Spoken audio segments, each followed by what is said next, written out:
Como va? This is Giuseppe from the District of Criminals.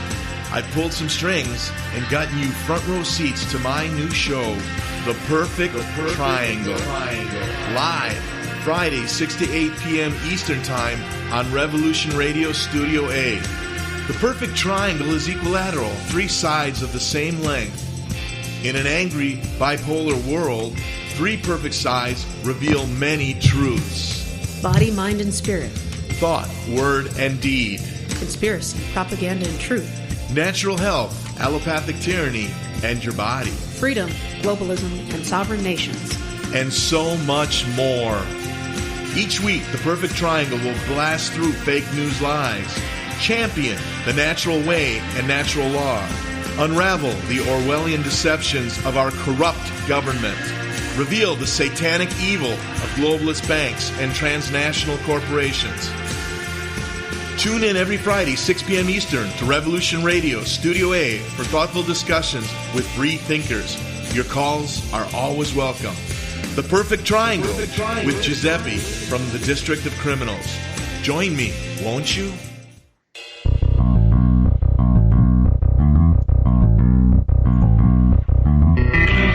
This is Revolution Radio. Studio B.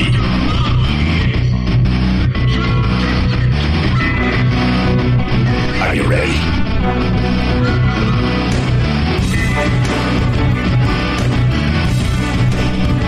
I'll dig spirits and stories, both current and from days gone by.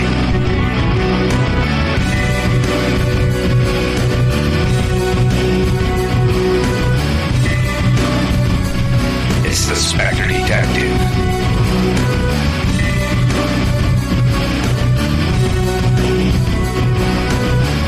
With Christine Hart.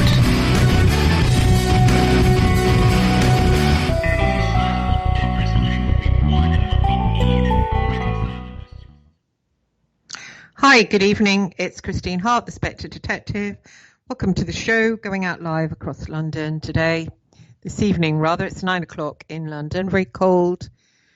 A cold London on a tier 3 lockdown. Shops closed, pubs, bars, restaurants all closed. Streets are quiet, and I think nobody's allowed to go out or come in. It's all very surreal. And we've just been told that there's no fly to Europe. So Europe don't want us because we have a new stream of coronavirus, according to the press. A new stream that's 70% more. Gosh, what's the word I want? More. So when you catch something, it's contagious. So all very strange. This week I had my Facebook account deactivated. I had posted about the vaccine twice and got it deleted. So I don't know what happened there, whether it was targeting from the girls of bases. Might be. Certainly when I did try and do a self-reading on it, I came up with that. So I think it's more malicious than Big Brother, actually. I might be wrong, but well, I think it's a cross between the two. I don't think they want posts about COVID, but I also think, I've been targeted and walked straight into that one, because if you put controversial stuff and people are reporting it, then, you're liable to get your account taken down, which is what happened to me, which is what happened when you have enemies like that, of people that are incredibly vindictive, even though you haven't actually done anything to any of them. It's a competing thing, actually, and it's wrong. It's really bad. But never mind. We've got Sheik coming back on to speak to us, and that should be exciting. I'm sure he has lots of tricks up his sleeve to deal with people like that. I'm just bringing my co-host Jana on. Hopefully she'll be here in a second. Jana, you with us? I am. Can you hear me? Oh, yes, I can. You're a little bit... No, you're okay, actually. You're okay. Do you want to turn the sound up? Maybe a tiny bit, not too much, because then people will start See complaining what we're I can not do, balanced. love. See what I can do. You're in tier 4, by the way, not tier 3. I know, I said tier 4. Hang on, I'm getting bloody echo. No, definitely said 4. Now, I'm going to try and bring the Sheik on. He's not showing his green light. So I don't know how this is going to work. Oh, God, I'm getting loads of bloody echo. Really? Do you want... I don't know what to do. Trying to add the Sheik. Why do I get the feeling this is not going to work? Unavailable. Oh. So there we have it. Are you still there, Jonna? No. I'm just on my own. Yeah, so I it am. seems. Oh, okay, It's cool. just that yep. it's repeating. I think you're gonna have to bring me back. Okay, sure. All right, I'll cut our fingers back. Okay. Right, Christine Hart, I'm still with you. We were going to have the Sheik on the show. He isn't coming up at all. Let me try him again. He is not coming on the call. Why did I have a feeling that this would happen anyway? I don't know. Perhaps he doesn't want to come back on the show. Perhaps he doesn't want to come back on the show. I know Brian Barrot came on and talked about him, and said that he was a. Oh, there you are. Can you kill the visual? Yeah, I'm trying to. Like your curtains. One of those nights. It just screws with the visuals, with the auditory.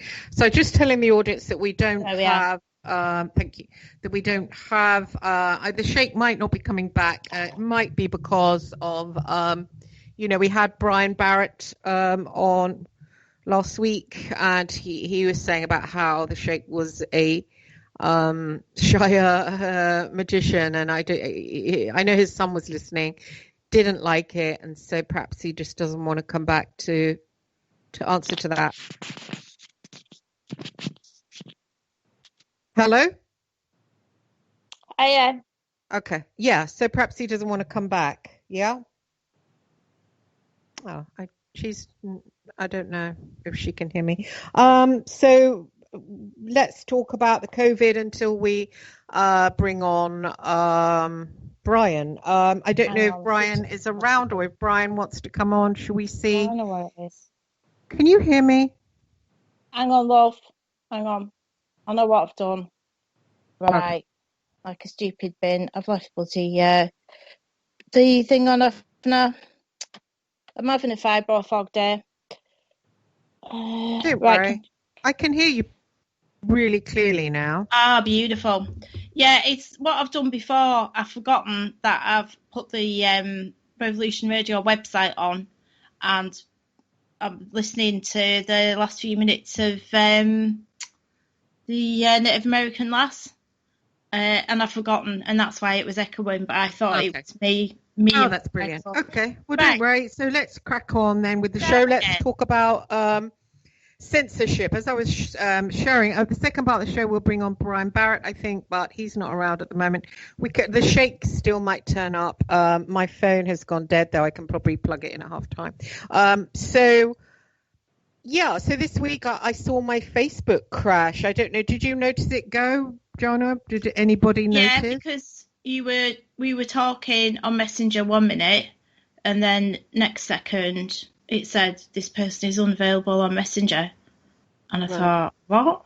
And it was right in the middle of a conversation. So it was highly strange and suspect. And then you checked my Facebook, I suppose, and saw that was gone.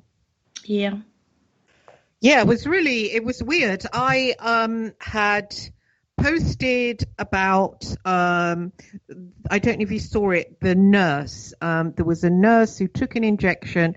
Now somebody shared it with me. I think it was Christopher Buckley. And I wish they wouldn't share these things with me, because that's a controversial thing, and then you post controversial things and then you get in trouble. Anyway, someone shared it with me. I probably stupidly posted it. She had taken the COVID injection, and then she had a bad reaction and passed out in front of everybody. The Daily Mail then came out and said she only passed out because she was allergic to pain. Well, I know that doesn't ring true, because I know people like that. They then pass out when the needle goes in, not afterwards. Afterwards, like 10 minutes or whatever it was afterwards. I think it was even longer than that. That's the virus. I've had a flu injection one time, and literally it was 20 minutes after, and I felt that effect, and I was like dry retching in the street, and nearly passing out. So yeah, it was the injection, and it annoyed me to see the Daily Mail come out and say that, because it was just it's a blatant lie. It is a blatant lie, and it's not right, really, you know, because some people are going to have that. I mean, some people, I suppose, won't. Some people will be fine with it, but, you know, others won't be. And some people think that, you know, it's full of this stuff that will change our RNA. I just don't think it's a good. I think we should all take the chance, and if we're going to die, you know, in some kind of way. Well, I don't know why Facebook were uptight about that a video of the nurse collapsing in Canada, whatever it is, because it's been all over social media. Everybody's seen it.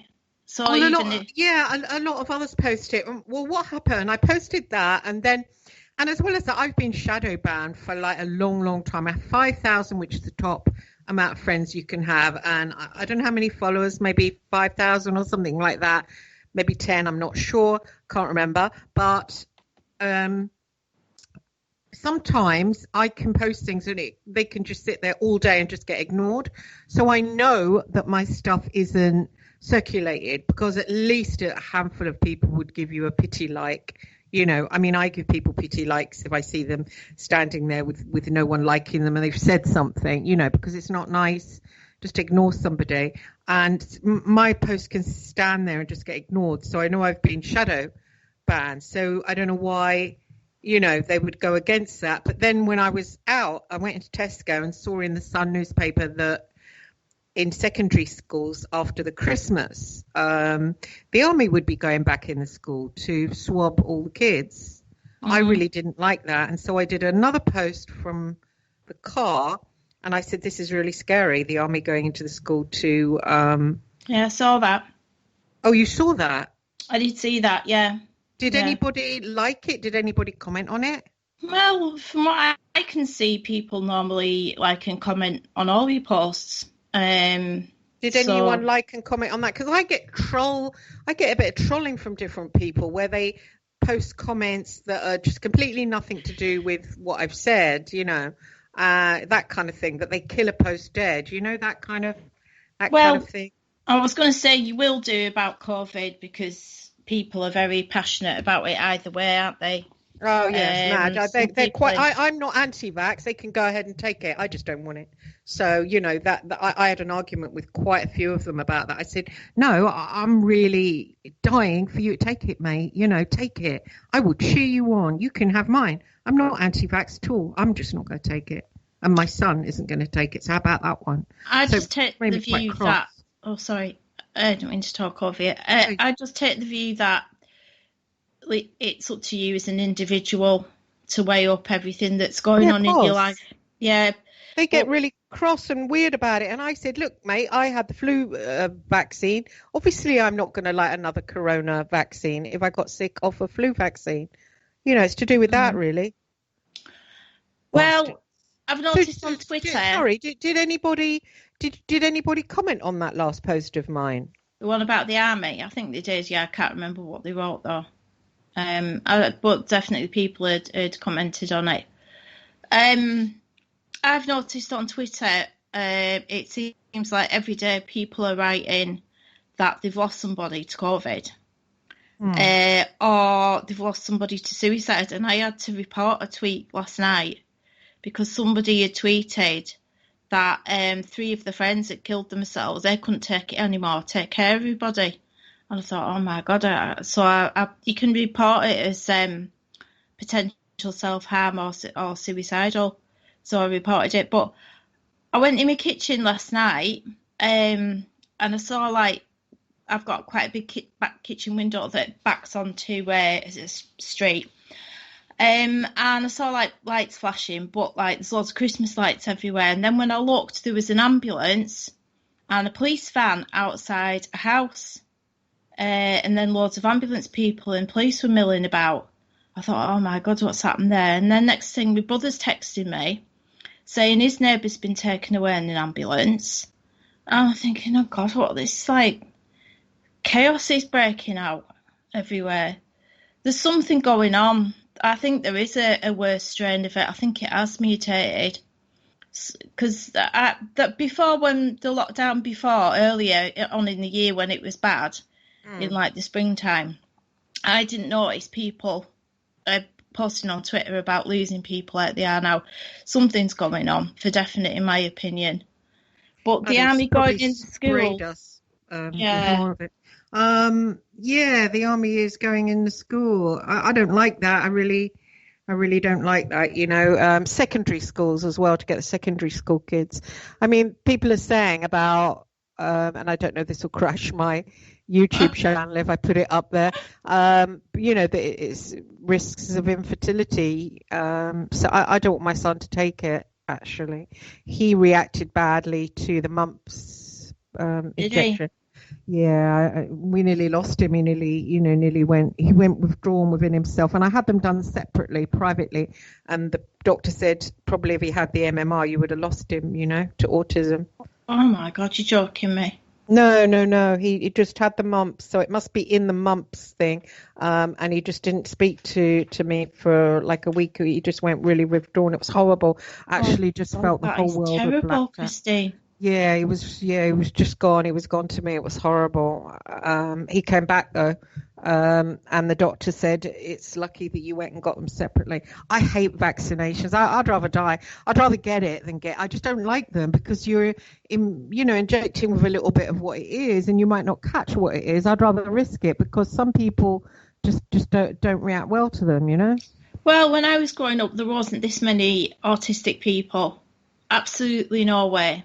No way on earth. Yeah. And now there are whole schools for autistic kids. Whole schools. Yeah, it's definitely that. It's definitely because I know how he went. I mean, it was really awful. He was just like withdrawn. It's just like there wasn't a child there.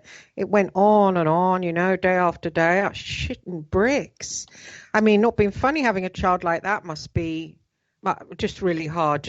Children are hard, at the best of times, but to have a child like that where you don't really get anything back, the living nightmare. For me, some people are all right, they can handle it, and I'm sure there's a lot of people out there that are, but it's it's really hard.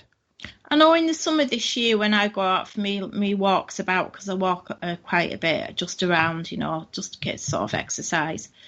The amount of women that I saw with what looked like a sort of a tween kid or an early teenage kid that had those ear defenders on that autistic kids wear, the amount of them that I saw walking about, I thought, what is going on? Well, I know what's going on, but there is definitely something. But I mean, I wouldn't let my daughter have the HPV vaccination when she was. Right. And who says they're going to get warts? So they might not, have that much sex. For God's sake, Well, there is no way I was going to risk that, so I wouldn't give me consent, and I think she still holds it against me. But without going into personal details, we nearly lost her when she was young, so there is no way on earth I'm risking anything like that. No, it's not worth it. Yeah, it's not worth it. Now, I was really shocked on my Facebook, because I don't get out much, so it's a social outlet for me, but it's not a greatest social outlet. Sometimes it does bring me down because I can go on there, post something, and I'll think it's interesting, go back maybe in the evening, and nobody will have said anything, nobody likes it, and you think, oh, thanks a bloody lot, But that again was mixing with basis people, and people saying this, people saying that. Yeah, gossip going around. That I suffered from that. I wouldn't bother about them. Well, my controversial Facebook stuff is the grooming gangs. Right. I share quite a lot of stuff about that, particularly since the grooming gang report has come out, and it's just literally a whitewash. It is a whitewash of the truth. I'm so angry. Yeah, so many people were repeating like the Guardian saying, "Oh yeah, it's a myth. It's a myth about the grooming gangs being who they are." What an insult to the victims, and it's still going on. So I'm waiting for grief about that. I mean, I've only ever had, I've been called a racist loads of times over it, but I couldn't give a stuff because I'm not a racist. And yeah, somebody said I was being hateful and divisive. It's just. Well, I mean, what do you think about mine getting taken down? Who do you think did that? I mean, I think probably it's to do with vaccinations, because they are going to absolutely get really draconian about that. What do you mean? Well, I think they're going to try and force people to have it in the end. I saw something today on social media about the vaccine passports or certificates. Yeah, it was a screenshot of the government GovUK website as well. So unless somebody's faking it, but I noticed a few people had posted about that on different things. So I think if you're trying to divert from the narrative or encourage people not to go along with it, they might like teach you a lesson and say, "No, you've got to." It's turning into bloody communist China, isn't it? It is, because it's bang out of order. I've got all my pictures there, and I thought that it was a safe place. I didn't think that, and they do. There's other people that they've done it to. I didn't know, in case you not done something really Larry, post pornography or something, that you would get just deactivated, just like that, but without. They could say things like your accounts could be activated in 3 days. Please take the steps now, so you can download your pictures. I've put pictures on there of Arthur that I haven't stored anywhere else. Yeah, get them off now, because well, I can't. It's gone. It's gone. It's gone, wiped isn't it? off. Yeah, absolutely wiped off. And there's when when I went to it, it said it's been deactivated. My son came downstairs because his Instagrams, he had 6 of them. They're all gone. And yeah, all his Instagrams went at the same time. Now that smacks as though it's somebody targeting me, or must be me. I mean, it wouldn't be him. So they know your what is IP. it? Not IP address then. Yeah. Yeah, that's weird. Well, no, I know what you mean about losing photos. I've lost the photos of my son's 21st and my son's the same son's graduation, because I happened to change my last Facebook account.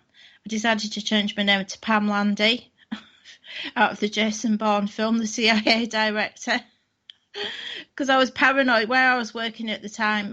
The kind of work I used to be involved with, sometimes people would Google you on the internet and like try and find things out about you, people who weren't very well or might cause you trouble. So I decided to change my bloody name, and they cut me off, and I didn't know how to get back on. And then they said, "Oh, we want to see your passport, we want to see this, we want to see that as proof of who you are." I thought, "Naff off! I'm not giving you that information. I know what yous are like." Do you think it's linked with bases? Mine coming down? It might be.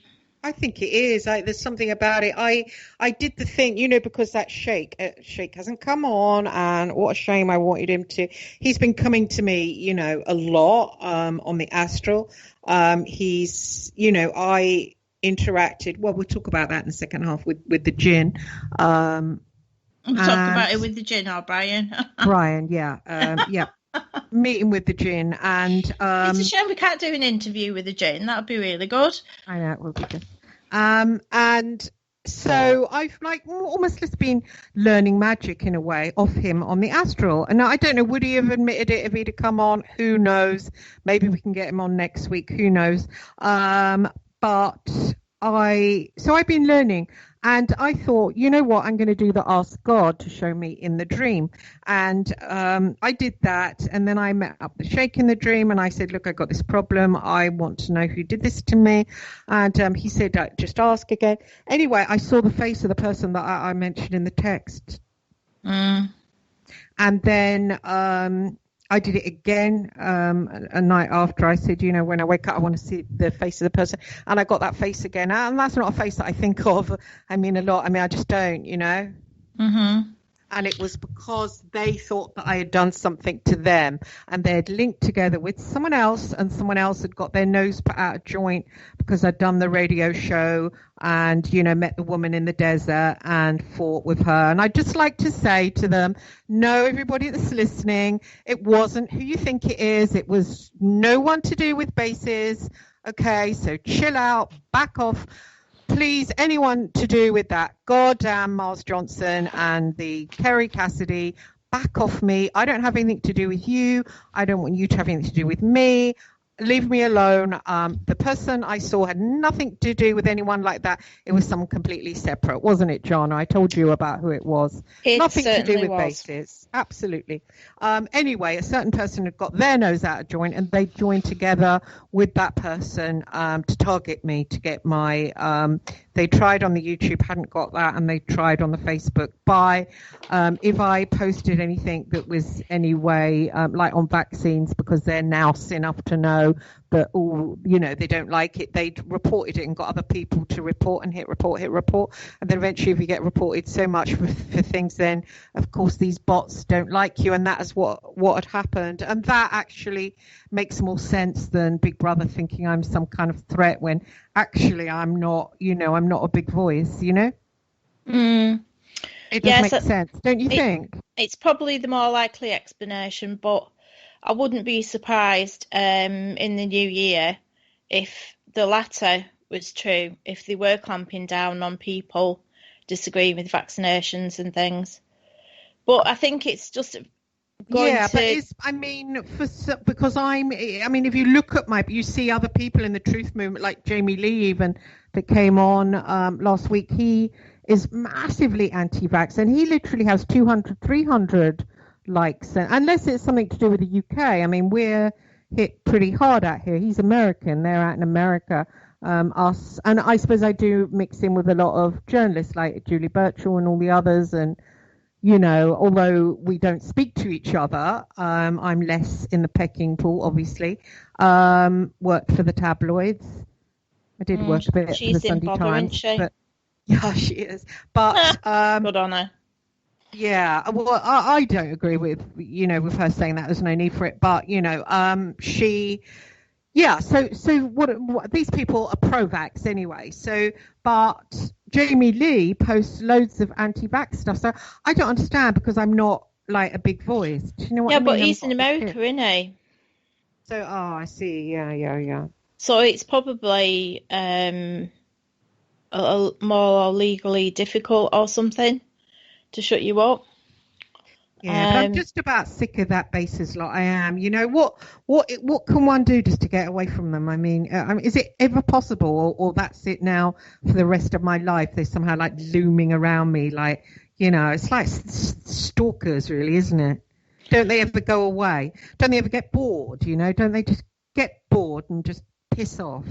Without being sexist, they remind me of bored housewives and bored house husbands. Who don't have anything better to do than get together in a coffee clutch and gossip or make up gossip. I know. Or make up rumours. I know an editor who knows someone at Facebook, and they've made contact with them. So, it's being investigated. So I'll find out. Well, I don't suppose I'll find out if it's Big Brother. I mean, they might. But if they say, well, you were being reported, I'm going to find out who did that, who did that, and I'm going to make it my business to find out who their associations are and find out who hit me like that. It's interesting that Terry Joyce was hit in that way. Yeah, she seems to get quite a bit of flack and grief as well, doesn't she? Yeah, but it's just bang out of order the way people do things like that. I mean, it's absolutely it makes my blood absolutely boil. Not because literally nobody listens to me on goddamn Facebook, so it's just used as a silly a silly thing. I chat to people in Messenger. I go on there and look, see what this one's posting. 5,000 friends, so there's a lot of different posts to look at. So it can be interesting, although it does waste my time flicking through loads and loads of posts, because you can be on there for hours, can't you? You certainly can. I mean, you get quite a lot of people who make comments on your posts sometimes. That can take up a lot of time, I find. Sometimes I can't be bothered to answer. And sometimes people will post stuff and I will make a point and want to talk to somebody about what point I've made. And then someone will come on and just almost hijack it. And there was a guy doing that. I mean, I did like him. He was an old guy, Jamie or something. I know who you mean. I noticed that. What was his second name?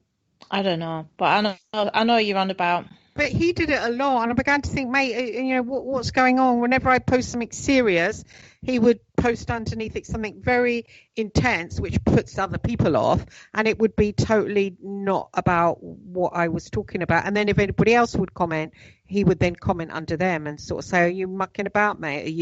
You've watched too much Matrix?" I mean, But he would insult those people, and then those people would go away. And, it was those people some of them have valuable information. It was frustrating.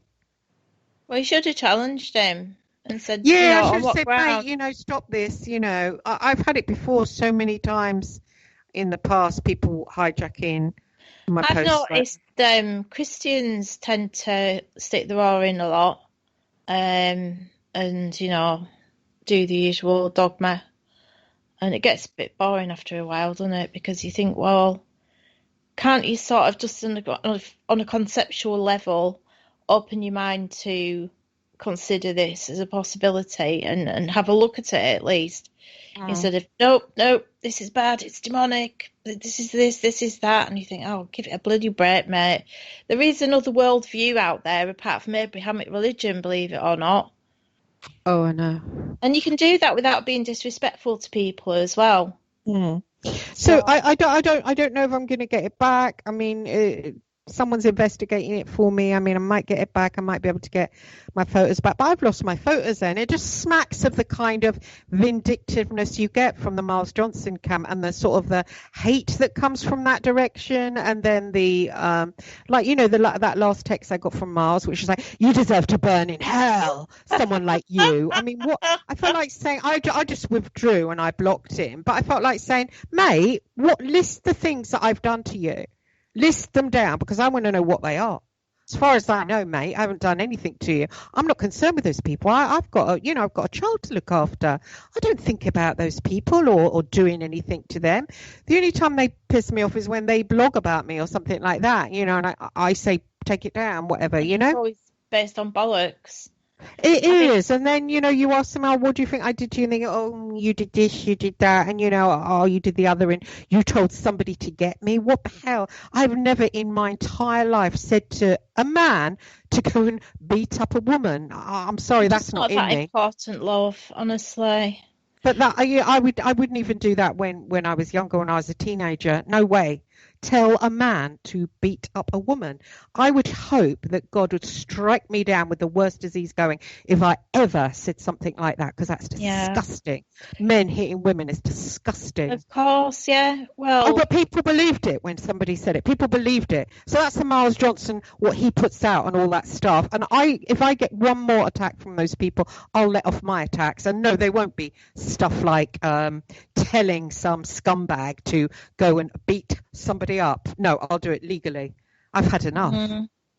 Or I'll speak about it. I've had enough. I really had enough. I had enough with that Facebook, because I think that's linked with that lot. I do. Right. I massively do.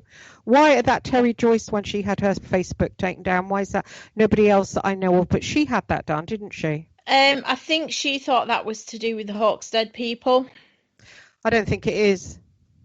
I haven't got a problem with them. But then again, I think that's barking up the wrong tree, actually. Then again, she does dish it out. She does say things about people and makes accusations that you shouldn't say things unless, you've got some evidence. I don't care whether it's the alternative community or whatever. And we talk about way out things. I don't make accusations, but presumably the bit about the meeting someone in the desert who'd been doing black magic, presumably offence is taken over that. No, I didn't. That has nothing to do with basis. So, but I'm only guessing that offence was taken to that. You know. Well, I don't think it takes much for them to get offended about. No, once you're marked out as an enemy, you're just a target. And then the thing is, they make out that you're targeting them when actually you don't want to think about them. You don't even want to think about them. You know. Yeah. Yeah. Absolutely. I mean, knowing Miles is just like, it's like being sucked into a black hole, isn't it? I'm probably lucky that I'm not in prison. You know, there's other English people who are what. Why do you say that? Well, Max Spears, James Casbolt. James Casbolt, he went to prison for what, 12 years, was it? I know what he did was bang out of order, but... Pardon? He got 12 years, but he didn't serve 12 years. How many did he do? He did a lot. I think he did about 6. 6 years for that. Now, I know it was horrible, absolutely appalling, but it's a bit strong, isn't it? Don't you get that from no, blackmail, it's like arson. Blackmail is quite a serious offence, and it's you do get a stretch for that. But plus, remember who was bringing it? Who was bringing the heat to him? Powerful, rich family in America. All right, it was the English legal system, but still, you know, they're going to have contacts, aren't they? But yeah, but wasn't it linked with Miles? Miles put him on the YouTube, put him up there. You're this, you're that, you're the other. Put him on that basis at the barge, where, you know, I mean, he shouldn't have been sort of filmed. He was, you know, some boy from Cornwall. He shouldn't have been. And then he met that girl who was out of his league, really. And don't you think it was about somebody poor and rough from UK going out with someone in the big league? So he was out of his league. If it hadn't been for Miles Johnson, he wouldn't have been with a woman out of his league, don't you think? I don't know about that bit, but he didn't just get done for that. He was harassing a local teenager as well. He'd been harassing more than just his ex-wife. He'd been harassing local young women. And causing them great distress, which is the behaviour of somebody who isn't mentally very well. So, you know, that's all the more reason for Miles. I'm sorry, it all goes back there. And wasn't there someone else? Oh yeah, Marie Kayali. And wasn't there someone else who died? And wasn't that guy who talks on YouTube about it? It's like a kind of black hole. I feel it myself, that once you get around that milieu, if you're a certain person, you're talking about, I don't know, like monarch stuff, that you get kind of sucked into it. You get, you know, I haven't got a Facebook now, and I just can't help but think it's linked back there with that basis. Well, I was watching some retro Marie Kayali YouTube uploads. I think it was about a couple of days ago. She's not a fan of Miles in any shape or form, and she's got quite a lot to say, and she was badly harassed. She was getting loads of things said about her, all kinds of false claims. Well, that's what happens, isn't it? I had stuff, you know, made up about me. I was sort of trolling this one and trolling that one. I haven't got all that time to do that. Plus that, if I'm angry with someone, I like to be me and then say to them, you know, what I feel about them as me. This is what I think of you, rather than call myself like, I don't know, raspberry and say, you know, you stink or something, or whatever a troll might say. Do you know what I mean? Which obviously is derogatory, is obviously going to say, oh, you're ugly or whatever, or you're this or you're that. I would rather be me saying it, you know, because then it's got more clout. Do you know what I mean? Well, don't you think they're rather sad people that do that on a regular basis? What, make up they're being just when they're not? Yeah, just being horrible to somebody online. I think it smacks of not having a life, basically. Oh, yeah, and I think you've got to be really, really good at it. I mean, if you're going to be a troll and do it properly, then if you sort of, you know, haven't got the sort of mind for doing that, you're not going to be successful. I mean, I'm trolled a lot, especially under the YouTubes. I just delete.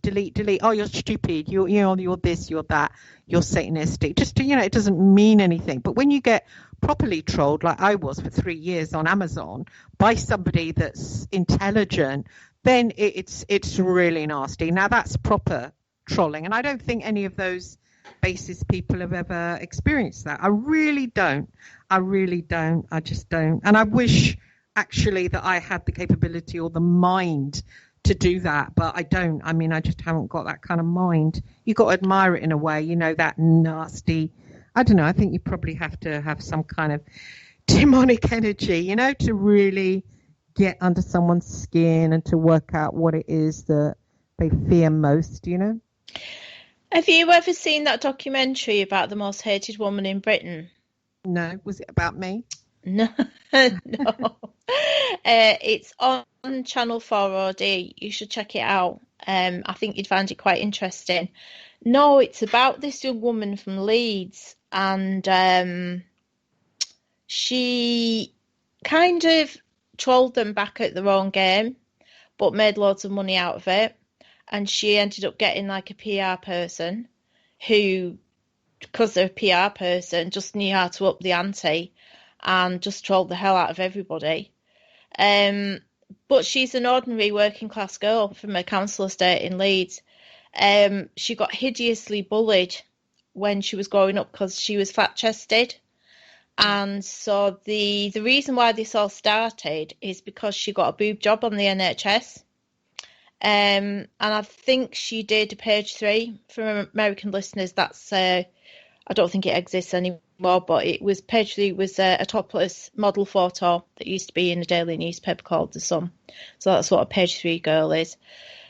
So she got a load of flack because NHS paid for my boobs. Well, she sort of took it and ran with it, and just really took the piss out of everybody. Now, the reason why I bring this up, why it's relevant, is because she had this, in this documentary, you see this one guy who is a real sad case, who lives in Sunderland or something, who spends his life just trolling her, targeting her and trolling her, and just saying all kinds of vile, misogynistic things about her.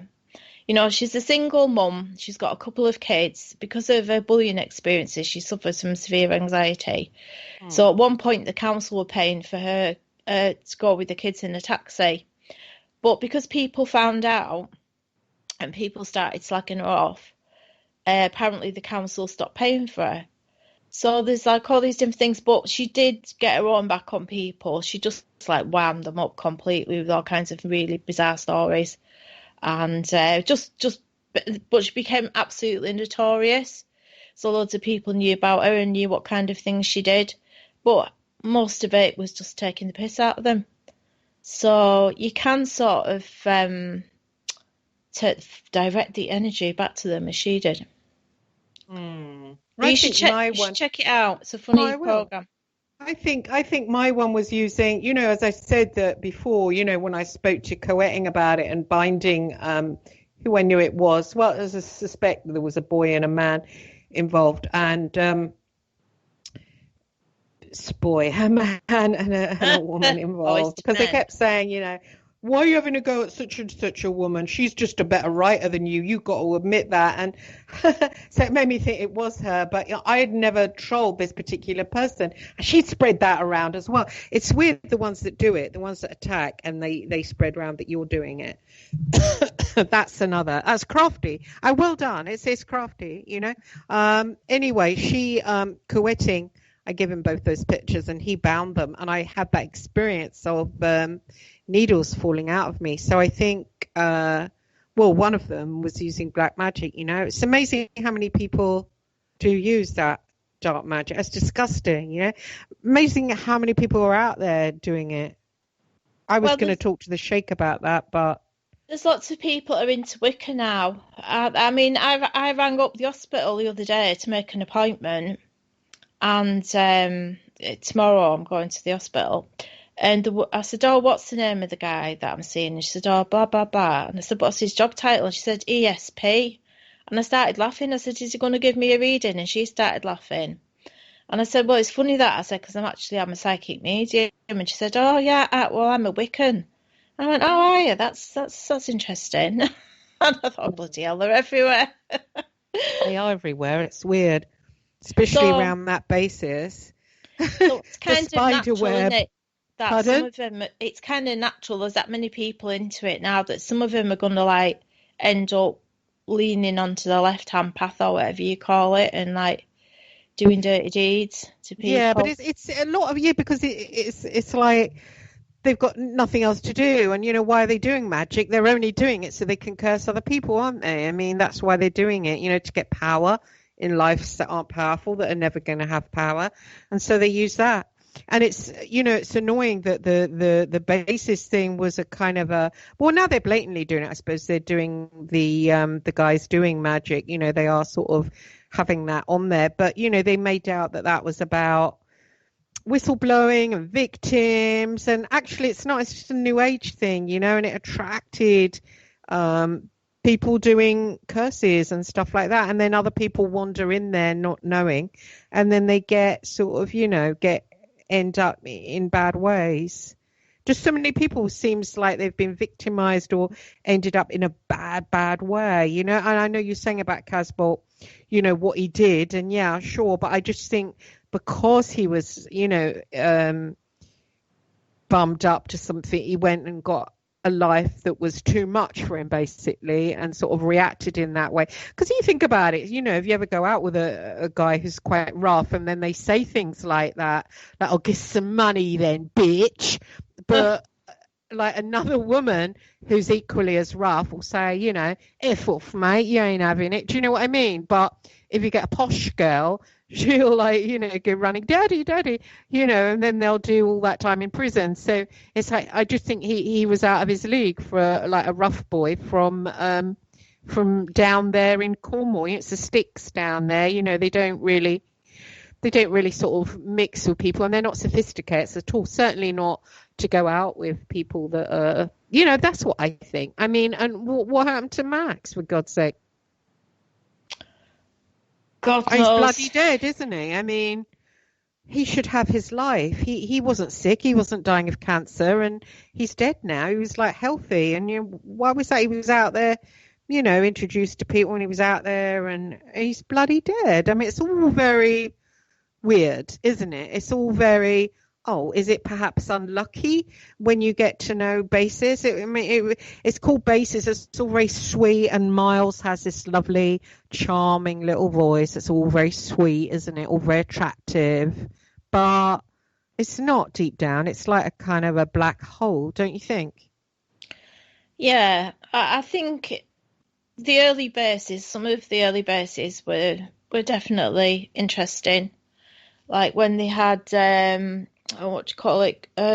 guy talking about something's gone berserk in the Gulf of Mexico and things like that. They had some really interesting people on talking about interesting things, but then it sort of went downhill, really downhill, and it's not really ever recovered.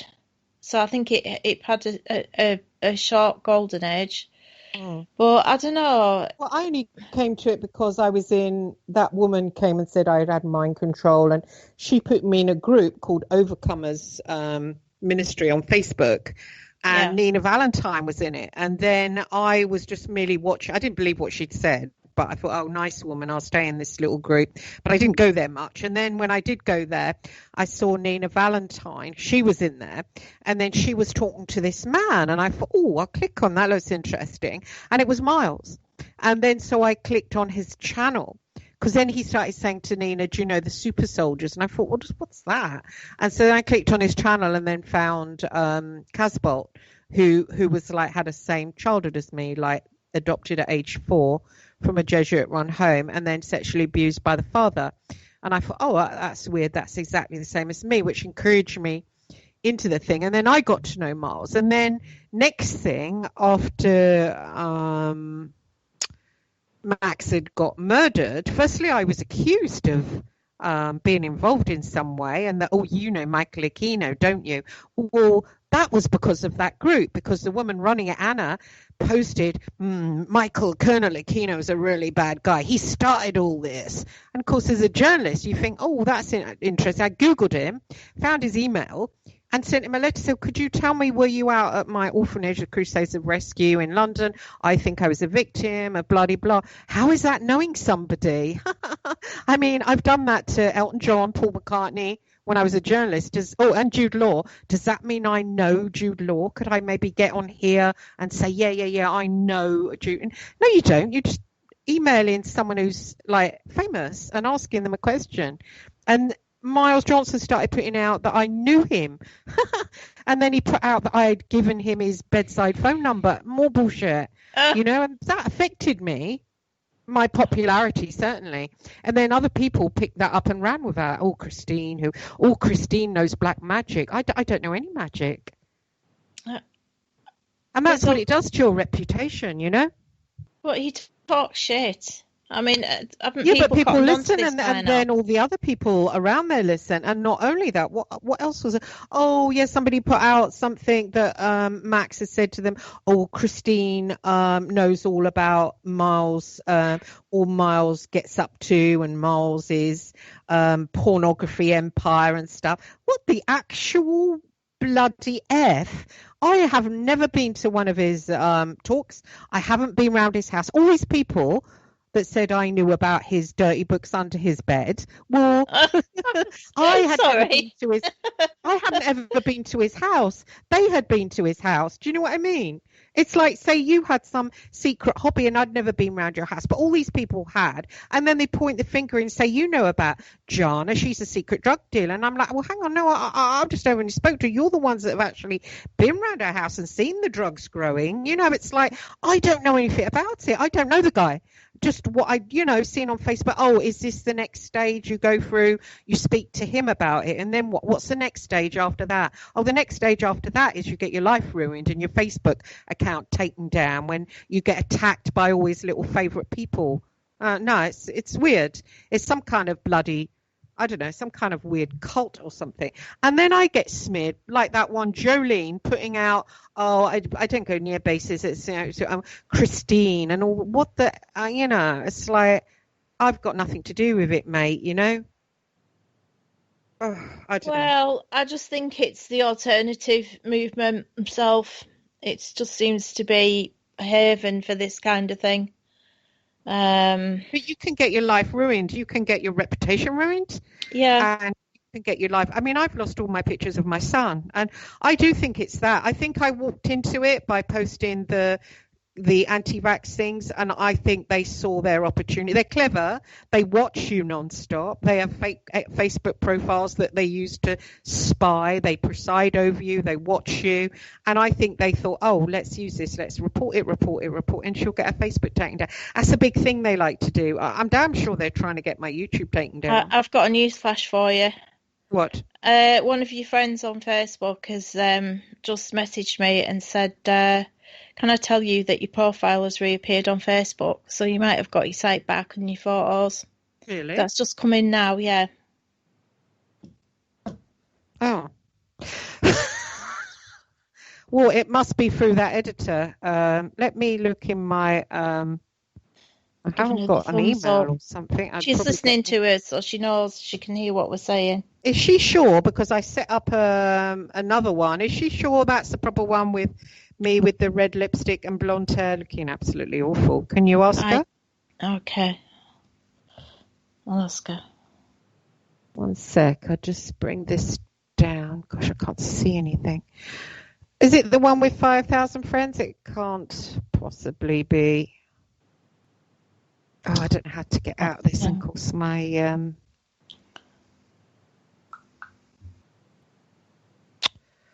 Right, I've asked her. Okay. I would probably get a... because this editor I know from the broadsheets, he went to somebody new high up in Facebook, and they then sent me a email and said it's under investigation. Okay, she's replied. Sorry to interrupt you, but she said her Christine Hart usual one, so it sounds like your old one's back. All right. I don't know how to check that because I can't get... Oh, hang on, I can. Let's have a look, because I logged into Paul's. Oh, I can't, it's really hard when you haven't got bloody glasses on. Oh, okay, they want my face, As we're really annoying to the listeners, as they. No, I think it happens to a lot of people, things like this, and it is really annoying because you've lost your photos. I don't know what the hell I'm going to do about getting my son's 21st and graduation photos back. I don't know what I'm going to do. It is. Who is that friend? Will you thank her? I will. I'll thank her now. Because I wouldn't have looked at that. Yeah, thank you, whoever you are. What a nice person. Yeah, she's put it up. Yeah, it is your original one. It is. Right, I'll put big thanks, hon. Yeah, she's a really nice girl. Thank you. What's her name? I can wave to her. What's her first name? Give her a shout out. Charlotte. Charlotte, thank you. Is Charlotte Pearson? Affirmative. Oh, I don't know her, but tell her to friend me. That's really sweet of her. Thank you. I wouldn't have looked at that, you see, because I wait to hear from the people. So there it is. It's like off faces now. I was really angry. You're gonna get E.A. Coetin to do his thing, weren't you? I was really cross. I was, but I had to go through. If I hadn't have been able to speak to the editor of a certain newspaper on Fleet Street that I know, and he then spoke to somebody senior at Facebook, then I don't think I would have it back. Actually, it was just you, Christine. Bloody hell, I wish we could all do that. I know, but that's how I got it back, and that's sort of. I'm going to have to reel off a big thank you, but. What if I hadn't had that? Do you know what I mean? Well, yeah, exactly. She says, you're very welcome. Kiss. I've calmed down a little bit now because it's made me feel a little bit better. I felt really weird just because of those pictures, really, Well, do you know what? I've take your mind off things. I've had an idea for the show. Uh-huh. What do you think of us having the sexiest black magician of 2020? That's got to be Coetting, though. Have you seen the man? Not necessarily. I don't know who they all are. There might be some real hotties. Yeah, it's a good idea. We should. We've got talking of handsome black magicians. We've got the much married handsome black magician with his very stunning wife. We've got Brian Barrot for the second half, so that'll be good. Right, well, he can enter if he wants. Say that again? He can enter the competition if he wants. Exactly. I'll see you in a few minutes.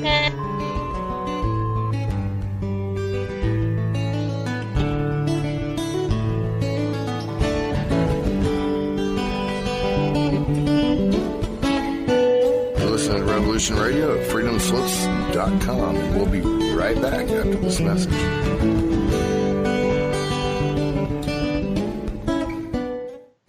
Many years from now, would you be willing to trade all the days from this day to that for one chance, just one chance, to come back here and tell our enemies that they may take our lives, but they'll never take our freedom?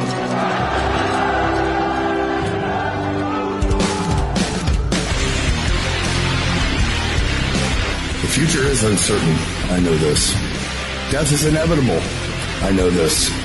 But one thing is certain. As free men, it is our right to live unencumbered and in peace.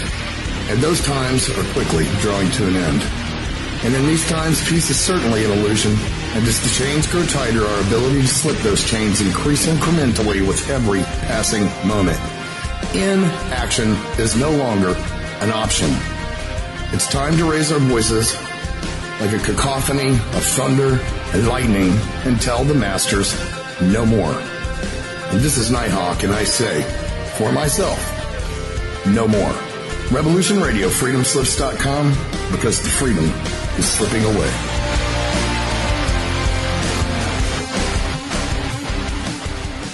Be evasive. But that doesn't mean that they're telling the truth as opposed to fiction.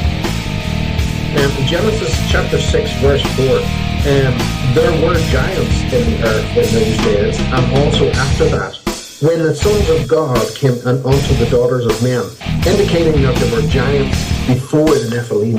And sons of God, plural. They weren't talking about Jesus coming down. No, that's right. Yeah. I'm Steve Crawford, host of Factor Theory Live. Join me every Sunday night from 10 p.m. till midnight Eastern Standard Time on Revolution Radio at freedomslips.com. Check it out.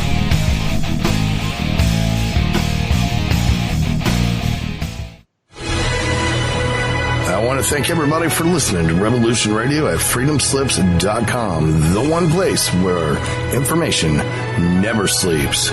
Revolution Radio. All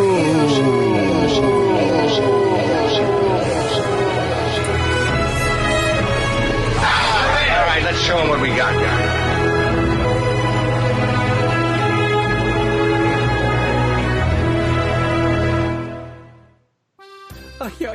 Please, Hi, Karl Marx here. I am all seriousness today, my friends. There is this show you must not listen to. The Ultimate Remedy with this guy, LB. This guy has figured me out. I hear it on Tuesday, and he is telling the truth. I mean lies.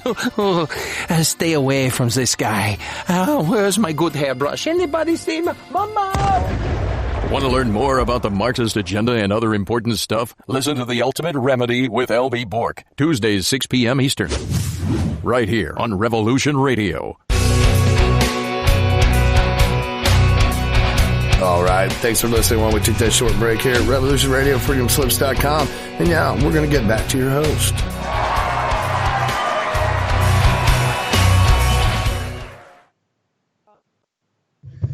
Hiya. Sorry, Spectre Detective's back on the line, and welcome back to the show. Jonna Greasley with me. Welcome back, John. Are you still there? I am. I was just going to say, so are you a sexy black magician? Would you like to enter our contest? First prize is a gift voucher for Home Bargains, or if you're in America, we'll get you one for Costco. And what could the second prize be? You got any ideas? Good ideas, Chris? No. If you get any entries. God, I can't believe I did that whole show slagging off that lot. But it's happened to loads of people, so it's not like it's not relevant, because things like that happen all the time nowadays. And but yeah, and how did it go? I mean, I'm lucky, I know people. Do you know what I mean? Because a few strings. Because people do. I mean, that would have gone down, and that would have gone down, and it wouldn't have stopped. So, yeah, no, this it stands everything I've said. I mean, I'm lucky, and I've got to thank John profusely, and because I think that was a malicious attack on me. I mean, I don't know if I'll find out now exactly what was done, but I don't think it was posting about the vaccination. I really don't. Perhaps I'm wrong, but maybe it was a mixture of the two and me walking into it. But I'm going to be very careful in future. I mean, there's going to be cat pictures only, because I'm targeted, and I am damn sure it's from the bases. I mean, I think they want me doing a James Casbolt, but I'm not likely to, have a sexual partner. I can take how pictures long ago of was it that Miles sent you that text that said "burn in hell" or whatever it was? Sorry for laughing, but oh my god! I know. Was it fairly recent? Yeah, fairly recently. Yeah. Yeah. I don't mind all that. I just, people say I'm going to kill you. Oh, come on, just get rid of it. But if someone's like on at you and, talking about your child and making big, long essays and making it known that they're watching you all the time, like saw you on TV and all that. And, oh, look, you look fat and all that. Your legs, you've got that dimple fat at the top of your legs and all this kind of stuff. After a while, because they keep doing it every day, that gets you down.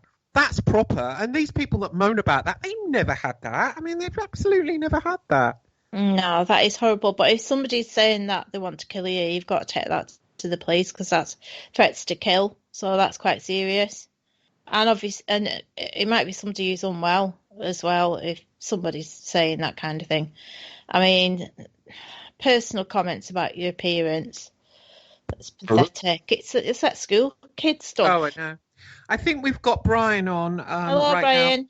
Now. Hi, how are we doing? This is All right, how are Jonna, you? my co-host. Jonna, good. this is Brian. Brian. So yeah, do you want to start off with questioning Brian? John, you probably heard what he's all about, and you know he's an expert on the jinn.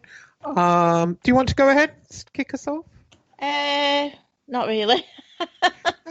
Why don't you kick us off and I'll join in? Okay. So the Sheik was a no-show, which was a bit upsetting. As I'd been telling you recently, since the first encounter with him and the second encounter, I had an encounter again. I find myself in a desert, barefoot. The sand is underneath my feet, and then he's basically there. And there's a jinn there, and the jinn looks like the Pinhead character in Hellraiser. And basically then he tells me that, to do a pact with the jinn. I did start to do a pact. I did think, firstly I asked for a house, then he sort of went off, and then I kind of got to thinking, why do I need to ask for a house, at my age, and, I'm okay, as long as I've got God. So I kind of cancel that if it be possible. And then he appeared again with the jinn, again astral. It wasn't a dream, it is an astral experience, and I'm sure my listeners are up with that and what it means.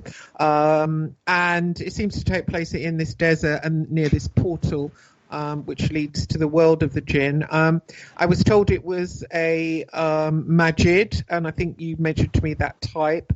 And I asked why, if he was a good jinn, that I was seeing him as the character Pinhead in Hellraiser, and he told me that was just my eyes seeing him that way, and that he wasn't like that. It was just my mind showing that. And then I did see him looking exactly the same as that, but without the pins, and his skin was really shining. And I thought of the name The Shining Ones that I've heard before, and I can't remember what context I've heard it in. And then his eyes seemed like they had portals.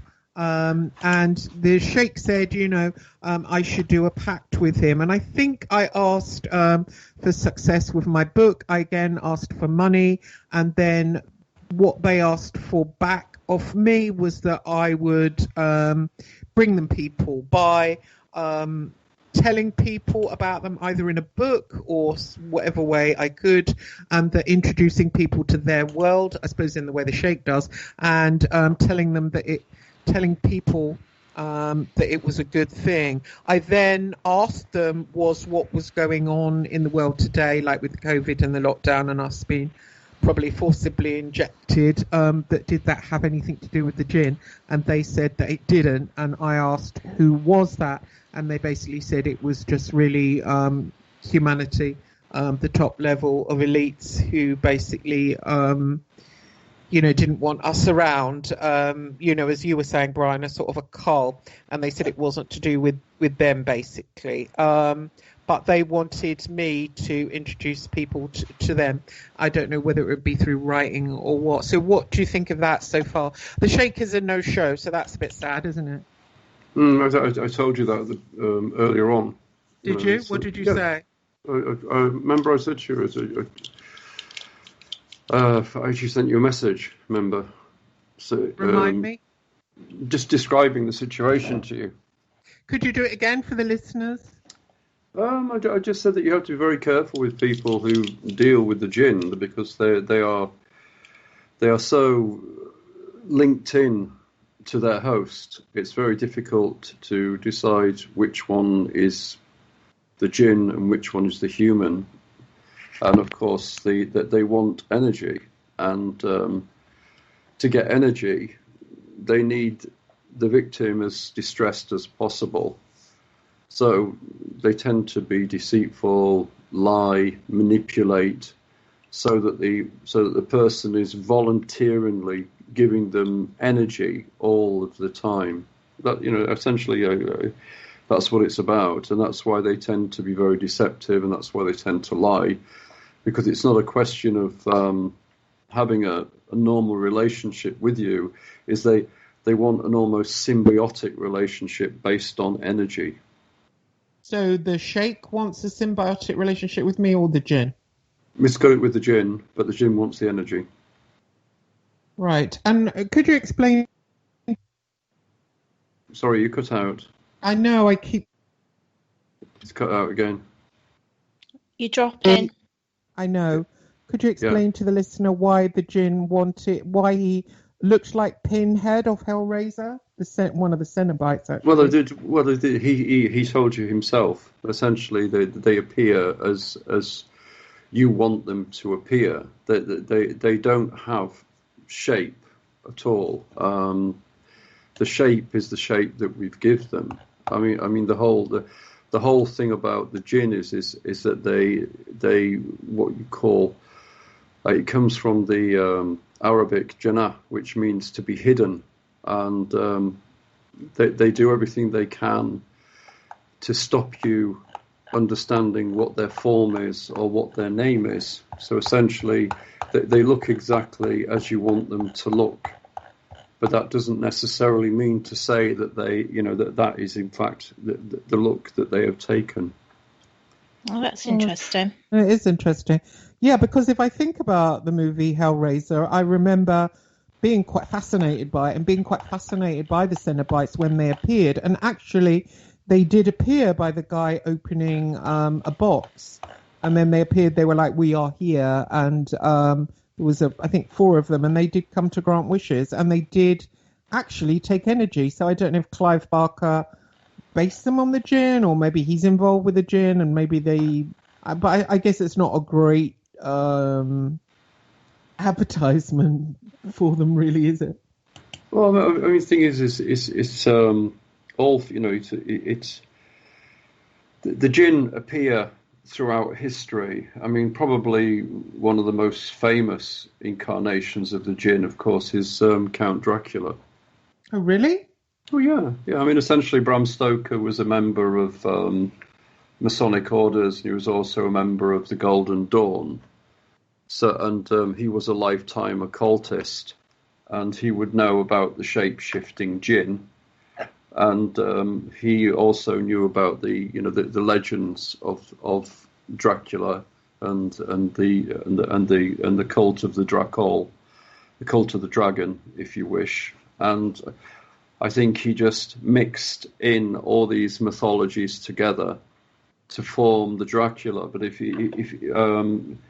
Dracula does mimic a Djinn called the Gahul, or the ghoul, whichever you want to look at it. And the ghoul is a shapeshifter, ordinarily an attractive woman. Ordinarily, however, it is a shapeshifter, and I believe that was probably the inspiration for Dracula. The cult of the dragon, are they Djinn? Is that a Djinn group?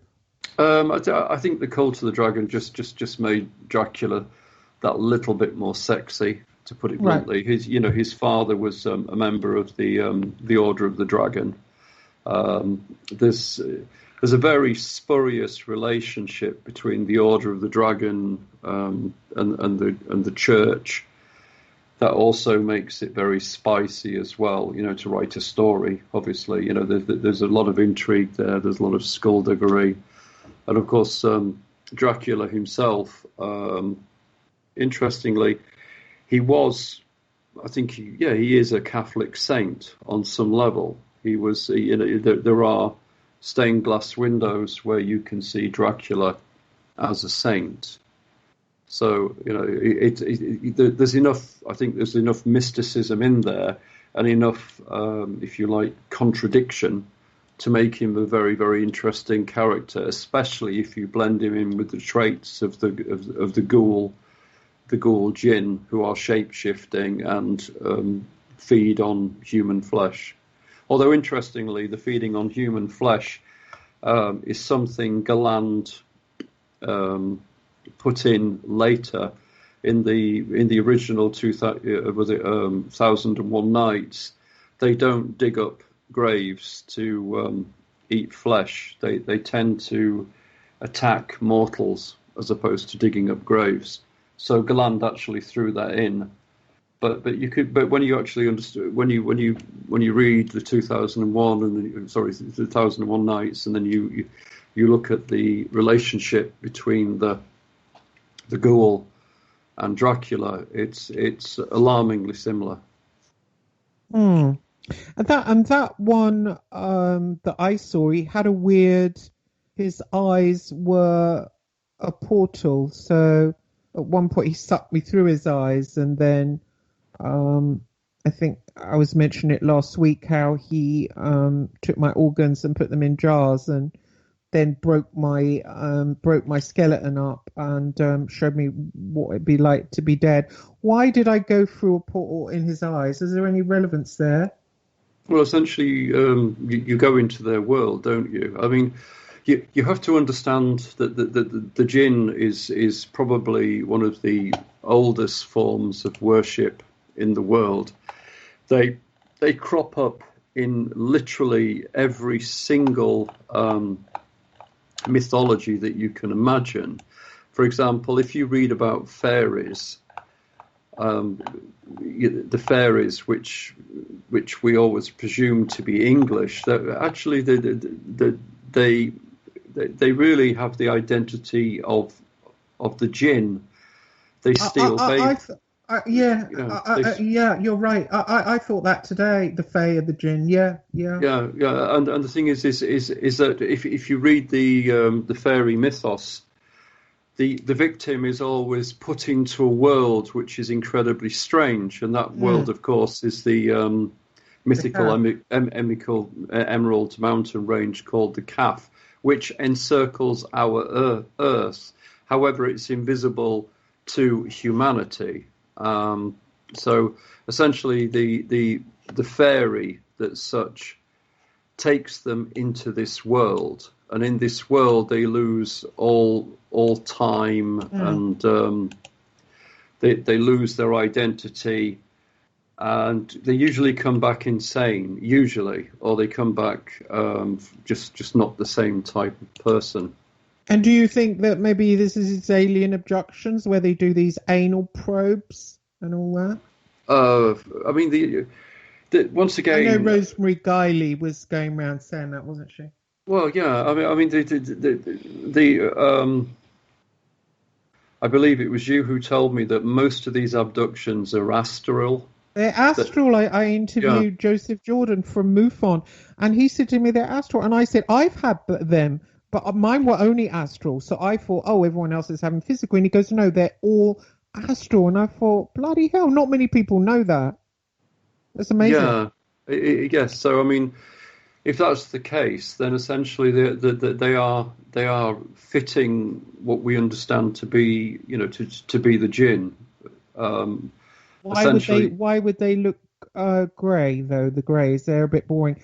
Mine one was pretty sexy and exciting. He looked like one of the Cenobites. Okay. Why are they getting the greys? Well, we have to understand what is the jinn, and the jinn go, like I said, go right back in time, but they also appear in the Egyptian era, where they guide the souls to when they die, and this jinn that does this work is called the it's called a shadow being, right. And it literally is a shadow being. He's making that clicking noise. Sorry, I'm trying to find you some information. Oh, sorry. Yeah. And it was, it tries to lead the soul, and these are generally what you call shadow people, and the shadow people are they were very popular about 5 or 6 years ago. Everybody was seeing shadow people. I don't know. Are you aware of that? Yeah. Oh yeah. And from that, I think we get the ET jinn, the extraterrestrial jinn, or the jinn that. Here we go. Yeah, in ancient Egypt, the shadow people acted as meditators for deceased human beings. So essentially, this kind of alien type creature has been around since ancient Egypt. Yeah, and I think as well, as I spoke before, Brian Froud, he draws pictures of the Fae. Now, he doesn't do little flittery little insects like other people ridiculously do and kind of make us all dismiss the Fae. He does men, women, and they again have eyes that are portals. I got speaking to him one time. He wouldn't come on the show, but he said the jinn are all around him all the time. His paintings work as portals. I'll try and put some of them up. Yeah. And they're men. They're pictures of men. I actually was weird, the effect I had on me when I saw. Again, I felt like I wanted to go through the eyes of when I saw them, and I started crying. It gave me a really strong longing feeling, actually. And he says he puts geometric shapes underneath the paint. That's the jinn guide him to do the geometric shapes, and then he paints on top. So his workshop is like a portal in itself. And I was dying to get in there. I actually even fantasized about going down to his house and climbing through the window. But it's interesting, when I spoke to that, when I was out in the desert with the portal there, not on the time when I went through the portal, but when the jinn, the one that looked like Pinhead, was there, and the sheikh, and he said, "What do you want?" And I said, "I need a house." And he said, "Would you promise," use a different word than promise, "I had to have a room in that house that would act as a portal for them." And I agreed. But then, a few days later, I thought that, maybe it wasn't right. But, there's Brian Froud. He's blatantly doing it, Oh, yeah. It's. I mean, people have worked with the jinn for a very, very, very long time. However, I believe I mentioned this in our earlier sort of phone call, that the closer you get involved with the jinn, the less likely you will, if you like, ascend into a higher universal mind. You stay within their sort of protective circle, so to speak, the kaf, and essentially people who work with the jinn always end up a jinn. It's very, very complicated because within you have something called the Quarin or the Hamzad, and the Hamzad is Jung speaks about this as well. He talks about the shadow self, and the shadow self is the Quarin or Hamzad. This essentially goes back to the Egyptian time, and this will, instead of when you die, you get guided to go to a higher level of consciousness. It guides you into what we understand as the kaf, and then literally you're just never in paradise. You're never in tune with the universe again, and but this happened in the Clive Barker Hellraiser. A lot of the Cenobites were human to start with, and then they joined that world. So yeah. I don't know. He's obviously either working with them, or yeah, I think he's read something. He's definitely read something, because essentially, what Clive Barker is describing he's describing demons, and he's also describing jinn at the same time. Obviously, some kind of artistic license. However, it is it's a brilliant fantasy story. But he also pulls on the Cartesian philosophy, where all the bodies are ripped to pieces, and of course Descartes said that they are. Don't think of them as demons, think of them as angels setting you free. And by ripping open the body, then the soul has a greater chance to ascend. But wasn't that what he did to me? Basically, he took my flesh meat off me, he put it in jars, and I was looking at it, and then he got my skeleton, and I felt him. I can remember it now how he felt. He got my neck right at the throat, put fingers on my throat, and went click, and the bones all fell, and then he broke them, and I could literally feel him breaking them. It was a really weird sensation. And I was like that. My flesh was like meat on the floor. The organs were stored. And then he asked me, was I happier? I mean, I was happier. I was set free. It was a really weird experience. Well, and now I you've mean, reminded me, it's exactly like that on that movie Hellraiser. I remember watching that movie and feeling quite excited by them. And I remember I was with a boyfriend at the time, and I thought they're exciting. You know, what are they? I want to get to. And I must say, maybe that's why that one is appearing in that way to me, because knowing that I will develop a fascination, I suppose, which I suppose I have got a fascination now, because, I'm not going to leave it be. It'll be like a spot I'll have to pick. Yeah, well, I mean, it's the jinn have been around, like I said, for a long, long time. The Ulma, who was related to Muhammad, he said that they were invented by the Anunnaki.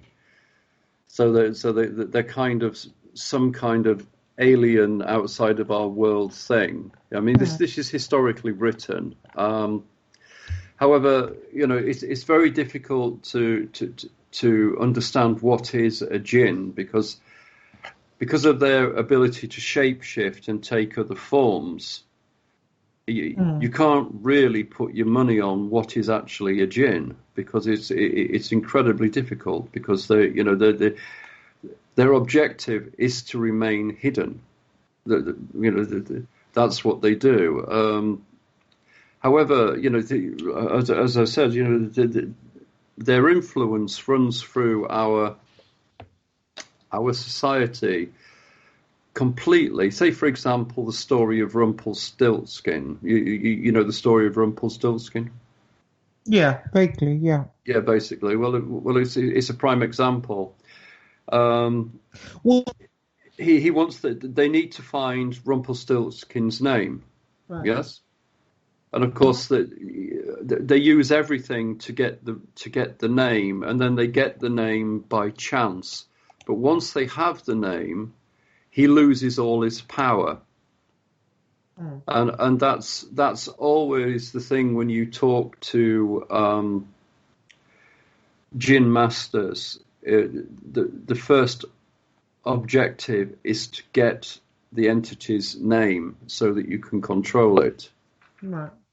Yeah, which is really, which is an essential part of jinn worship. Or you use a jinn that you know the name of, so that you can call it. Yeah. However, it's a little bit more complicated than that, because it's they live in a feudal system. It's kings, queens, lords, overlords, going right the way down, and essentially you have to get the jinn that you want, you have to go through one of the kings or one of the masters. There's another race of it as well, and then it depends what jinn they are using. For example, some use Ifrit, some use Marid or Majid, others use Jan, others use Gahul, and essentially you contact the king, and the king that will then allow you to use this jinn for a certain amount of time. So that's another way that that many people work with the jinn. However, the conclusion is the same. If you work with them for a long time, you never leave this realm of consciousness. You are always stuck in their realm of consciousness. Is it like the Alice in Wonderland consciousness? Well, the Alice in Wonderland is a strange one, really. On one level, it's a chess game. I don't know if you know that. It's actually a chess game. On another level, it's an esoteric story. On another level, it's a criticism of late Edwardian, early Victorian society. I mean, he was involved in the occult. I mean, I'm not suggesting for one moment that it's nothing to do with the occult. Mahuka is Crowley. the smoking caterpillar is Crowley. Hmm. I don't know if you know that. Yeah. Yeah. So when he's saying "Who are you?" it's Aleister Crowley. So, do you think that? Sorry. Do you think that jinn that I saw with the sheikh is the sheikh's jinn? He was a Magick. Somebody told me that. I can't remember. Well, I mean, I don't think there's I don't think a human can own a jinn. It's you can summon a jinn. Yeah, it's a very, very complicated process, summoning a jinn, but it depends what system you use. If you use a system which is within the Quran, they use Surat al-Jinn. It's got 28 verses, and it's made to deal with the invisible creatures. Yeah, and essentially these guys have to sit there and they repeat this surah many, many, many times, up to 1,000 times, and after they've finished repeating this surah, they will then get the jinn that they wish for. Yeah, okay. However, the jinns are very, very confusing because, as I said to you, there are humans who have crossed over into what you would call the kaf. For example, there is a very, very famous one, Mr. Abdul Karim, and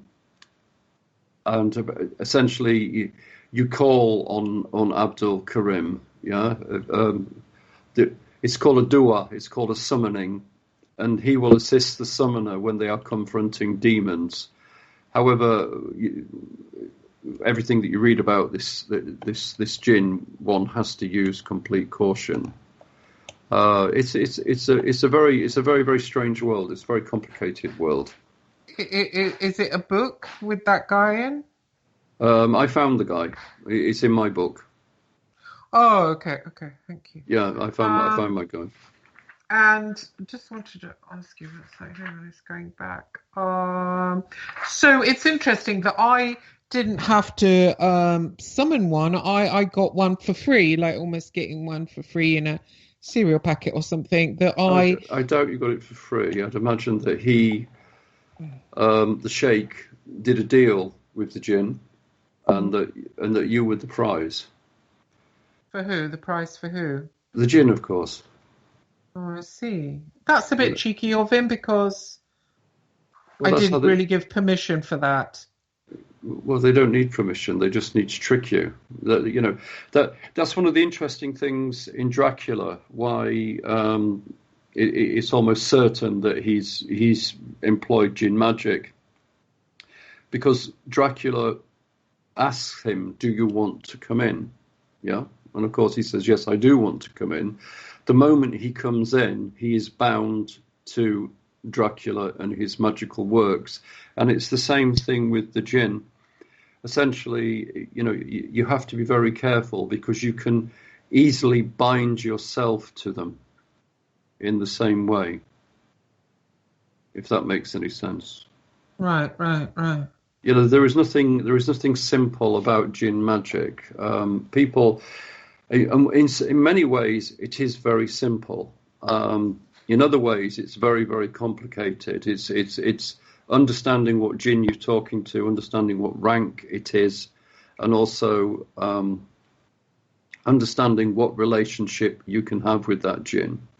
However, they will contact you if they like you, which is important to understand. So it's but the fact that you met this jinn and the other guy was with you when you met this jinn, one would presume it wasn't a natural acquaintance. I believe that the jinn master introduced the jinn to you for ulterior motives.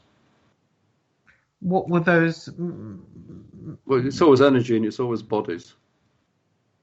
And so why is it now asking me? Well, the first time that he did it was when he basically showed me a portal and told me to go through it, and then I went through it, had that experience, and then it kind of built up to the next bit. The next bit was when I got my body taken away, and then I started to see that. You can have malevolent jinn and you can have benevolent jinn, yeah? However, you've got to understand that they have no relationship with human beings. Now, in the Quran, it says that they were put on this earth to worship man, yeah? However, that is absolutely full of contradiction, because essentially if they were put on the earth before man, then how can they be there to worship man? Because they were, according to the Quranic law, they were on earth 5,000 years before mankind. But in the Quran it says, they were put there to worship man, but they were on the earth first. If that makes any sense, yeah. So why do the Muslims know about him and the Christians don't? Well, if you go back in time, Muhammad wanted a religion, and he wanted everybody to adopt his religion, and he did many things. He pushed monotheism. The one God, monotheism. Yeah, he pushed that very, very strongly, because the Judaic community which he was around believed in monotheism. He also produced the early Gnostic ideas of Jesus Christ. They also threw in quite a lot of ancient Greek mythology into the Quran as well. But however, the jinn were part of Mesopotamia, and they were very, very old. There were many, many people who worshipped the jinn. In fact, they were, they found things recently which describe them as the good and, the good God. I'm paraphrasing, but it means that the good gods, they call them. So, they were worshipped a long, long time. And I think that for him to sort of start this new religion, he had to incorporate Allah. Allah being called, if you look at the etymology of Allah, it means the God, yeah, okay? And then this has been taken to mean, the ultimate God. However, Allah is definitely, his roots are definitely a moon god, and he also has daughters. I mean, that was what Salman Rushdie's satanic verses was about. It was an action. Sorry, what were his verses about? Well, it was an actual thing what Allah did. It was an actual thing that Muhammad did. Muhammad suggested, part of the early religion, that people worship the daughters of Allah. Now, if he's suggesting that you worship the daughters of Allah, then essentially Allah is the moon god. And of course, he dropped that because I think it just made it too obvious that he was pushing a pagan deity and calling it a monotheistic god, so to speak. It's a very complicated. I mean, you can see evidence that Allah is the moon god. If you look at the mosque, they always have a moon on it. Why they do. Yeah.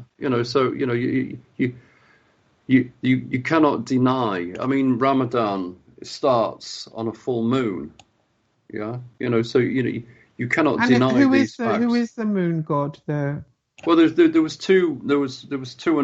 have two understandings of who the moon god was. If we go right back in time to the time of Solomon, then Balkis or Sheba, she worshipped Sin. Okay, it was a moon god called Sin. Yeah. Now, of course, the Catholic Church says you mustn't sin. Well, of course, Sin was a moon god. Yeah.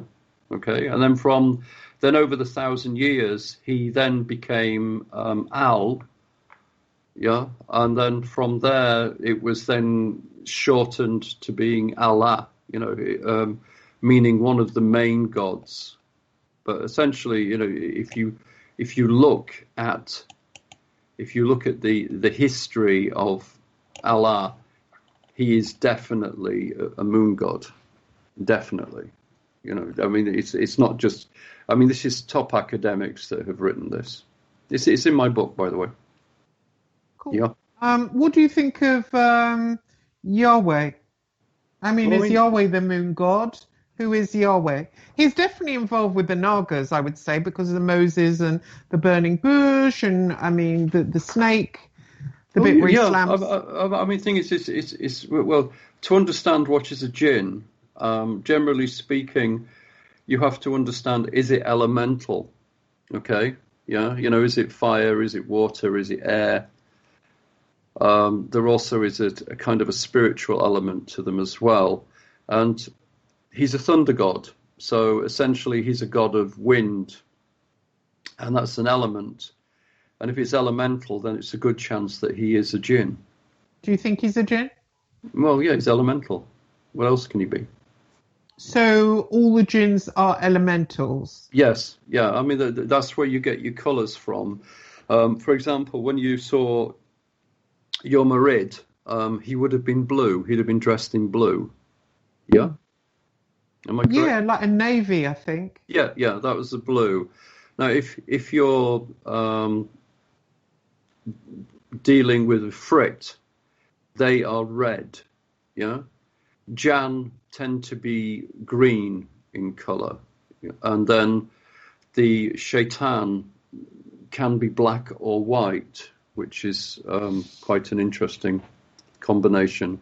The Ghoul are very similar to the Shaitan, so they tend to be black and white as well. So Yahweh's a jinn. If he's a jinn, what kind of a jinn? Is he a king? Well, I'd imagine that he's a jinn king, yeah. He's obviously a desert dweller because he's a god of thunder, he's a god of, I think he's an elemental. I think he's a jinn. Everything. Moses is, in early depictions of Moses, he's always shown with horns. There's a very famous medieval print that shows Belial with Solomon, and next to him is Moses, and Moses has horns. So what does that say about Moses? Well, Moses was definitely some kind of magician. Once again, the snake is prevalent in Moses' story, yes. and the snake, of course, is a representation of jinn. So but generally speaking, if the creature that you are dealing with, or the entity that you are dealing with, is an elemental creature, then it is what we understand to be jinn. Where did I was quite interested in Yahweh. Where did the thunder god? Where was he written about before? Well, we have to go right back in time. We have to go back to sort of Nebuchadnezzar. Nebuchadnezzar wanted slaves, so he stole many Jews and took them to what we understand Babylon, Mesopotamia, and there they were kept as slaves. But while they were there as slaves, they picked up quite a lot of the religious influence, Yahweh being one of them. If you study Judaism, there is the Babylonian Talmud, which is different to the normal Talmud. So the evidence is there, and it's the historical evidence is there. And of course, when the Bible was been rewritten and they talk about the Exodus and things like this, realistically, they're probably talking about when Nebuchadnezzar took the Jews to Babylonia. Oh, I see. And when they were there, they found basically this thunder god. Yeah, they found the thunder god. Helped them out. Yeah, well, yeah. I mean, they were an oppressed people, so they wanted an aggressive, warlike god, and Yahweh fitted the bill. I mean, if we look at the early Vikings used to worship Thor because it suited their philosophy. You know, when they used to land on the English shores, it was like the hammer of God raining down on all these poor, unarmed people. You know, so to make yourself feel better about that, or to hone your psychotic tendencies, you have a god which is extremely violent. If you're being repressed and you want to give yourself power, then essentially you would go for a god which is a thunder god, one that can destroy from a great distance. So yeah, it makes sense. So if I buy myself a Babylonian Talmud, a translation, I can read about this thunder god. What did he used to be called? Well, he's got many names, but one of them is Yahweh. However, there's a lot of contradiction with Judaism because Baal appears in Judaism a lot as well. You know, so when you start studying Judaism, you end up in a very confused place because Judaism they've never really had a kingdom, and they've always stayed with people or races who will protect them. And of course, that's when the Muslims went to Spain. They allowed the Jews to stay there. Remember that the Arabs and Jews, especially that far back in history, I mean, there was very little difference between Arabs and Jews. And they allowed the Jews to stay there. And that's where your Kabbalah came from. Your Kabbalah came, as we understand it, came from that period when the Jews were living in Spain. So, wherever they go, they always get the religious influence. Right. And so if I wanted to track down the thunder god, I just have to read the Talmud, or should I? Well, I mean, if you read the Talmud, you read the you read the Old Testament and stuff like that. You're going to find you're going to find your thunder god. I mean, that's where he is. I mean, there are many scholars who believe that the Jesus was preaching against these Babylonian gods, and that was the big problem why they didn't like him, because essentially he was saying that these are not the gods of the Jews, these are the gods of the Babylonians. So who was the gods of the Jews? Well, this is the great question, because we don't know. Realistically, the Romans destroyed any evidence of early Bibles, and that includes the Jewish Bible as well. They just destroyed everything, and then they rewrote it. I mean, the English did exactly the same to the Hindus when they invaded India. They literally destroyed many of the religious texts and rewrote them to how they wanted them to fit. That's why it's incredibly difficult if you go to India to find anybody who can teach you real Hinduism, so to speak. And it's now the same with Buddhism. I mean, Buddhism, the Chinese are rewriting Buddhism, and they're also rewriting Christianity. I mean, in it, Jesus has ended up quite an awful character, because they've rewritten the Bible in Chinese, and Jesus has come out of it, as quite a disdainful character. Whenever a country invades another country, they always rewrite the history, and of course one of the best ways to do that is to rewrite the myths or to rewrite the religious ideology. If you take, I just want to, because we're running out of time a bit. Thank you for that. That was great stuff.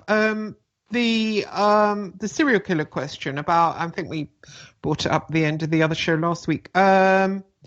But say Brady, for instance, a serial killer that I met, he said that he had a face of death, a green disembodied head that appeared in front of him, and he basically offered sacrifices and he buried, his victims face down out on the wild moors, and said, he did it as offering. And he said to me in a letter, I'm in credit now. Is that like some kind of jinn worship? I always thought that there was some kind of magic involved, whether it's unconscious. Yeah, or I not. mean, if you for what I understand about the Moors murderers, they killed their victims in a very painful way, and once again, it's this exchange of energies. And I think you could safely say that Brady was definitely convinced that he had contact with some supernatural energy. Whether or not he knew it was a jinn is another thing. Yeah, it's very, very difficult, because there is a difference between the jinn and the demon.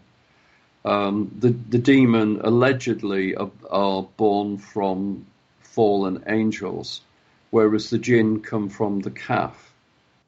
So they realistically the demon, as we understand it, is quite Christianized, which is, if you tell Satanists this, they'll get very ironic about it. But in reality, the Satan, as we understand it, was an angel chosen by God to be the adversary. Oh, you said that the other day. Can I just ask, the calf goes around the earth, though, doesn't it? It's not just out in the Middle East. You said it surrounds the whole earth. Yes. So that's including England as well. It's not just out there in the desert land. Yeah, it goes around the whole world. Once again, it really depends on, where you get your sources from. Where do the jinn come through? There's people say it's Oman. There's other people say it's some other mountain range where they come through, and that's how they come to Earth. There's many contradictions, because on one level the jinn are not supposed to be able to go over salt water. However, if the calf surrounds the Earth, then there's really nothing stopping them from going to any level of the Earth. Yeah.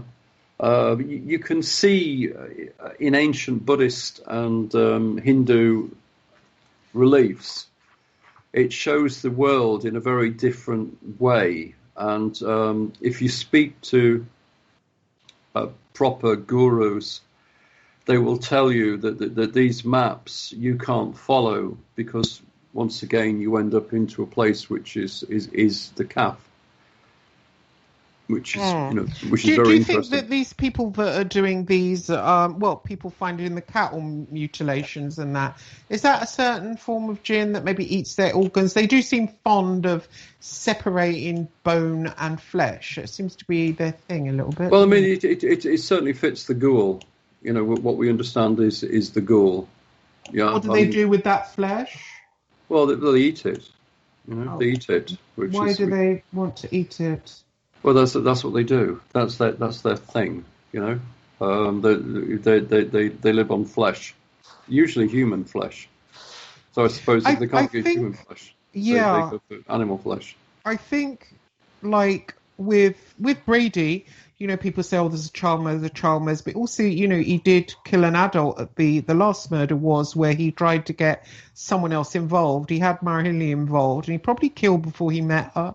And same as the Hillside Stranglers, who Bianchi killed before he met Bono, and then roped in Angelo Bono in the murders, and then killed after on his own as well, just to prove it. And Brady, of course, led Hinley, and then he brought in another man, David Smith. And then that last murder was when he brought a teenager back to his house, murdered him with an axe as a surprise, and then proceeded to chop him up. And that sounds to me like a jinn sacrifice, because of the amount of, the guy was screaming, and there was some kind of sexuality involved as well. And there was so many people, 3 4, I suppose, including the victim, 4 people present. Would that have been some kind of jinn sacrifice? Actually, that is, to me, again, going back to the film Hellraiser, like they brought the victims home to the house and then proceeded to, blood everywhere. I mean, what does that sound like to you? Well, I mean,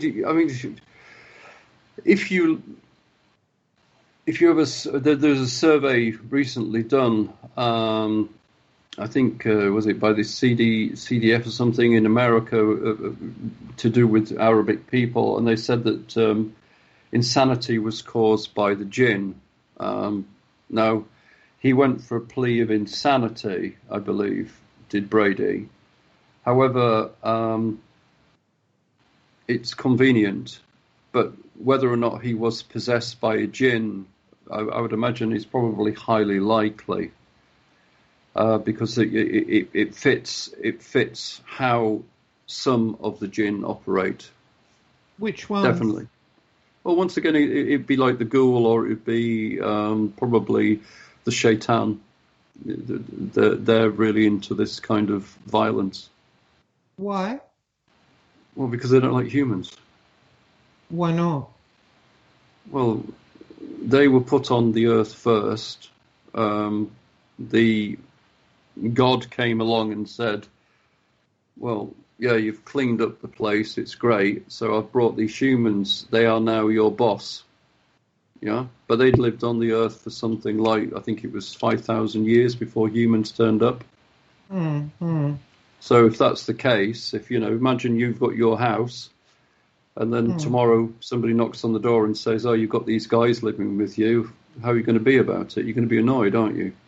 And but it's pretty, I don't know if I'd want to watch them being axed up, just chopped up, literally. I mean, are they that's pretty... Sorry, you've cut out. Sorry, it's all a bit butcher shop, isn't it? Well, I mean, the thing is you do not, sort of give any form of morality to, human morality to the jinn, because they are not human on any stretch of the imagination. They are creatures that live in a different world called the Kaf. They run on energy. They are capable of doing anything. There are benevolent and there are malevolent ones. These people deliberately go out their way to contact these creatures, and if you're not careful, then essentially you will become a puppet for them. I don't fancy that one. I can hear the music playing out. Yeah, I can. We'll end on that creepy note. I think you've been a great guest, Brian, and we'll see you again at the show, and I will put links below. I put it on YouTube where people can get hold of you. Okay, brilliant. As well on Facebook. Thank you very much, Brian. Hello to you. And thank you, listeners, for listening. Thank you for listening to Revolution Radio.